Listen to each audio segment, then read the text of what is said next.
C'est toujours un plaisir pour nous de partager avec vous, les abonnés de la Résolution Télévision. Nous sommes là aujourd'hui pour un nouveau numéro de La Découverte. Voilà, à la découverte de Madame Kon Kayombo Chantal Prodige, à qui j'ai dit bonjour et bienvenue Madame. Bonjour Madame Rachel. Comment vous allez? Très bien, merci. D'accord. Pour ceux qui ne vous connaissent pas, qui est Madame Kon Kayombo Chantal Prodige? Merci pour la question m'accordée. Je crois, avant toute chose, je dois remercier ou bénir le soubassement de ma vie qui me donne cette opportunité de parler devant vous dans ce beau cadre de Betajo. Très bien. Et je vous dis sincèrement merci pour votre invitation. Merci. Et pour cette marque de considération. Voilà. Au fait, il n'a toujours pas été aisé de parler de soi. Un risque d'être contredit par ceux qui vous connaissent mieux. Mais qu'à cela ne tienne, avec toute humilité, je vais quand même essayer de parler de moi. Voilà. Pour ceux qui ne me connaissent pas, comme Madame Rachel venait de le dire, je réponds au nom de Kon Kayombo Chantal Prodige. Je suis une femme. Je suis une actrice de développement. Je suis experte dans les questions de l'enfance, de la protection de l'enfance, de leadership féminin, ainsi que de la famille. Je suis licenciée en sciences et techniques de développement. Et j'ai eu autre formation qui cadre avec mon secteur. Je suis une chrétienne engagée et j'ai fait la formation aussi de leadership pastoral. Voilà. Donc j'aimerais dire que je suis aussi théologienne.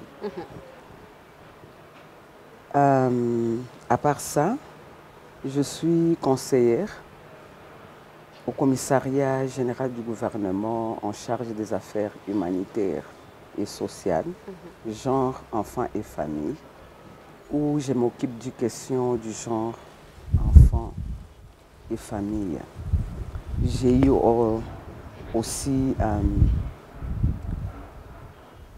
beaucoup de formations. Je crois que je pourrais bien parler beaucoup de choses sur Madame Chantal. Vraiment. Mais je crois, en résumé, c'est ce que vous pouvez retenir. D'accord. Merci beaucoup Madame Chantal. Mais parlez-nous de votre enfance et ses rêves. Au fait, je suis issue d'une famille de 8 enfants, dont un garçon et 7 filles, et je suis la 3e. Voilà. J'ai grandi normalement dans une famille, au fait, moyenne, pas trop riche, pas trop pauvre. Et j'ai grandi dans un environnement plus spirituel. Si je dis plus spirituel, puisque mon papa fut un pasteur. Alors, on grandissait dans cet environnement. Mais ce que j'ai retenu, mon papa était quelqu'un qui nous poussait d'aller de l'avant. Et comme j'étais un enfant turbulente, Vraiment. comme j'étais un enfant turbulente, un enfant qui voulait beaucoup savoir, j'étais toujours à ses côtés et j'avais la chance que mon père me pousse beaucoup à aller de l'avant. Justement, aimer les études, oui, avancer. Oui, et comme nous étions presque toutes les filles, il voulait que nous puissions nous prendre en charge dès les bas âges. Par exemple, pour avoir l'offrande, il fallait que vous puissiez travailler. Déjà à 7 ans, il nous disait de balayer, par exemple, pour que tu aies l'argent de l'offrande. Voilà. Et après mes études d'orientation, donc les CO, il m'a envoyé très loin, dans les Kasaï occidentales, à Lodja, là où j'ai fait mes études humanitaires. Il n'y avait ni mon grand-père, ni ma famille. Mais je me rappelle un jour, il s'est réveillé, il m'a dit, aujourd'hui tu pars. Tu passes par Luena, Kapanga, Kananga, et tu es à Lodja. Et c'était la première fois. Et il me disait, accepte cela comme une nouvelle vie. Et j'ai grandi dans ces conditions-là. J'aimais plus me prendre en charge. Voilà. Puisque, en fait, c'est quelque chose que mon papa m'avait inculqué. Je disais que j'étais très turbulent, très dérangeur d'ailleurs. Ce n'est pas bon que je le dise, mais comme vous voulez que je parle de mon enfance, il faut que je le dise. J'étais consciencieuse et j'étais obéissante. Je crois mon enfance n'a pas été une enfance malheureuse, mais j'ai quand même pu gagner quelque chose.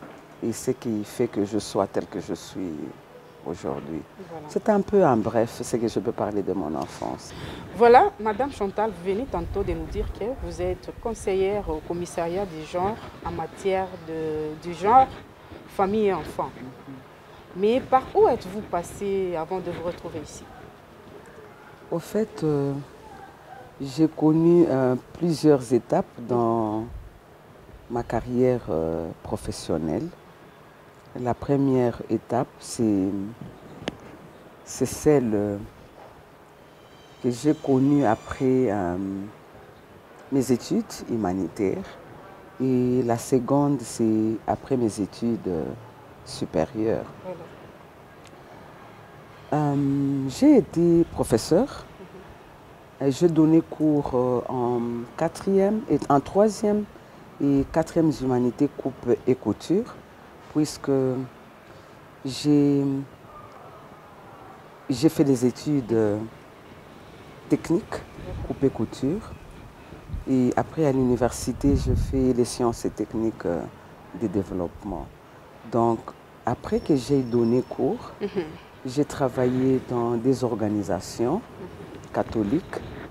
La première organisation, c'est les bureaux diocésains pour le développement à Lubumbashi. Et j'ai travaillé aussi à la Caritas Congo Katanga comme assistante au projet d'urgence, toujours à Lubumbashi. Et après les organisations non gouvernementales, je suis entrée dans la territoriale.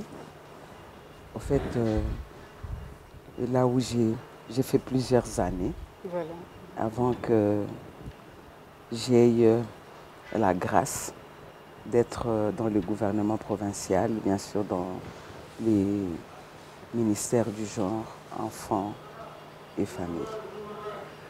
Et en même temps, je suis promotrice d'une organisation qui s'appelle Canon de l'Espoir.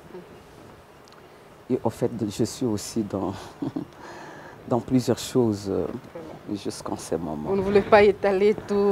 Oui, je crois. Si on avait beaucoup de temps, je pouvais parler en long et en large ce que nous faisons exactement. Voilà, Madame Chantal, femme épouse et mère de famille.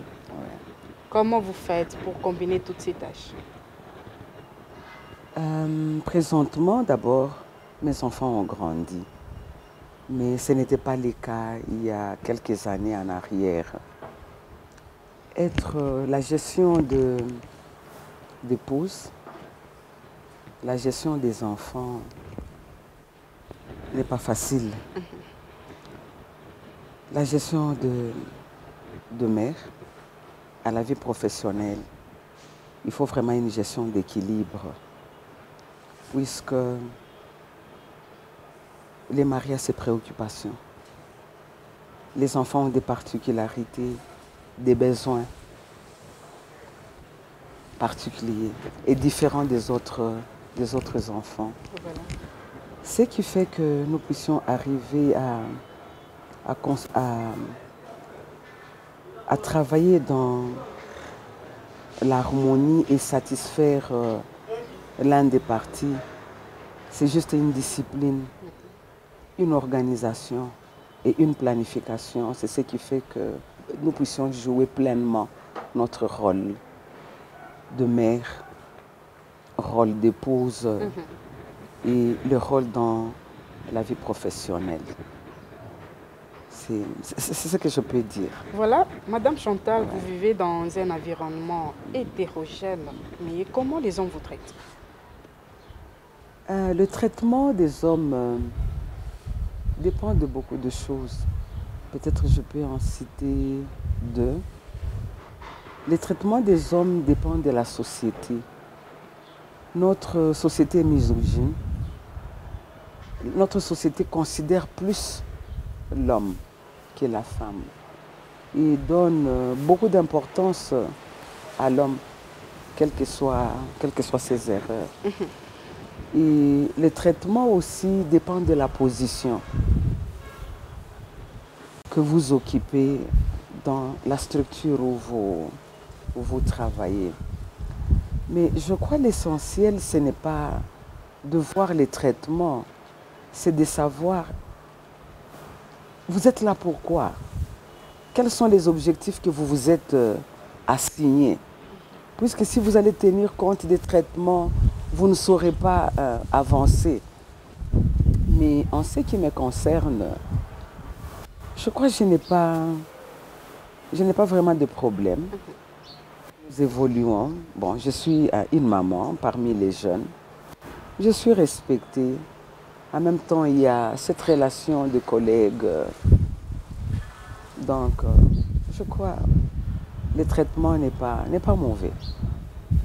Le traitement n'est pas mauvais. Madame Chantal, parlons alors de vos ambitions du futur. Mes ambitions n'ont pas changé. Au fait, dans tout ce que je fais, je me focalise plus sur la protection et la promotion du statut de l'enfance, de la femme et la jeune fille et de la famille. C'est ce qui fait que je sois ancrée en politique. Voilà. Ouais. Mais quelle est votre lecture sur la situation générale de la femme en RDC? La femme en RDC, ou les femmes en RDC, je dirais même que nos femmes de la RDC font face à des inégalités dans presque tous les domaines de la vie. Oui. Les violences basées sur le genre sont une problématique universelle qui n'épargne aucune société dans le monde en général, et en particulier dans notre pays. En 2013, l'Organisation mondiale de la santé, OMS en sigle, estime que 35% des femmes ont subi des violences dans leur vie. Les violences soient émotionnelles. C'est parmi les défis. Oui, physiques, sexuelles, sans compter les harcèlements. Et c'est là par les partenaires intimes ou une autre personne. Et vous comprenez que les femmes en RDC ou les jeunes filles sont exposées aux violences basées sur le genre. Et notre pays, la RDC, étant une mosaïque culturelle avec 400 tribus, presque toutes ces tribus ne considèrent pas la femme. Et le statut de la femme est relégué au second plan. Heureusement, il y a des avancées. puisque en 2009, le gouvernement de la République a lancé officiellement un document de la stratégie nationale de lutte contre les violences basées sur le genre, et cela pour réduire les inégalités et prévenir et réduire les inégalités des violences basées sur le genre, et en même temps assurer la prise en charge des victimes.